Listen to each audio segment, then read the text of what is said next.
दोस्तों, जयपुर अजमेर हाईवे पर हुए हादसे ने जयपुर अजमेर हाईवे पर जो टैंकर ब्लास्ट हुआ है इसने पूरे देश भर में भयावह और डरावना माहौल क्रिएट कर दिया। क्योंकि इस हादसे में 14 लोगों की मृत्यु हो जाती है और लगभग 30 से ज़्यादा लोग आग की चपेट में आ जाते हैं और 40 गाड़ियां जलकर खाक हो जाती हैं। ऐसा हादसा जिसने पूरे देश भर को सहमा सहमा महसूस करा दे, पूरे देश भर में डर का माहौल पैदा कर दिया कि ऐसा हादसा देश के लिए कितना खतरनाक है, कितने ज़्यादा लोगों की मृत्यु हो गई और कितने ज़्यादा लोग इस आग की चपेट में आ गए।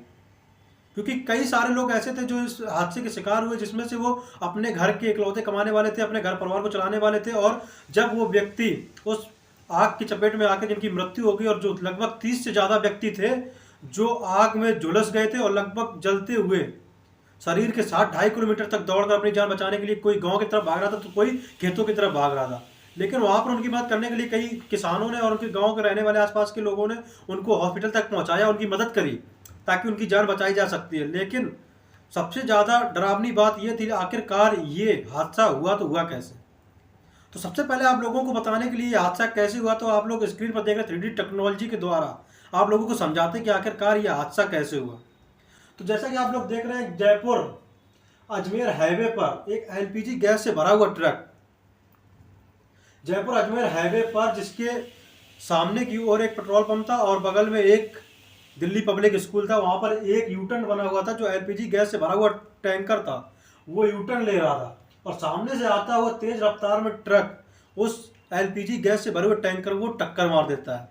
उस वक्त क्या होता है कि एलपीजी गैस से भरे हुए टैंकर का रिसाव शुरू हो जाता है और एलपीजी गैस के टैंकर को देखते देखते धीरे धीरे 18 टन गैस जो थी वो लीक हो जाती है और इतना तेज धमाका होता है कि कई किलोमीटर तक सुनाई पड़ता है। और इस धमाके के लगभग 300 मीटर के आसपास की सारी गाड़ियां, लगभग 40 गाड़ियां जलकर खाक हो जाती हैं। और इस 40 गाड़ियां खाक हो, जिसमें 14 लोगों की मृत्यु हो जाती है और लगभग 30 से अधिक व्यक्ति इस आग के झुलस कर उनके शरीर को आग लग जाती है और वो लोग भागने लगते हैं गाँव और घरों की तरफ। और ये धमाका इतना भयानक था जिसको सोचकर ही लोगों की रूह कांप जाती है। जो लोग उस धमाके के चश्मदीद हैं उनके मुंह से सुनकर तो और भी ज़्यादा रोंगटे खड़े हो जाते हैं।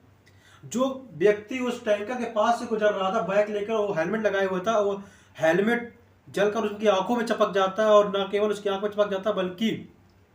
कई लोग जो गाड़ियों के अंदर हुए थे, जो फंसे हुए थे, जो आग की चपेट में नहीं आए लेकिन उनकी दम घुटने से भी मृत्यु होगी, अंदर गाड़ियों के अंदर फंसे रहे, गाड़ी जलकर उसके अंदर अंदर फंसे रह गए कई लोग तो ये बताते हैं जो ड्राइवर था उस ट्रक का, उसके तो अवशेष ही नहीं मिल रहे हैं। और कई लोग कह रहे हैं कि इस जो ट्रक ड्राइवर था उसके अवशेष बटोर कर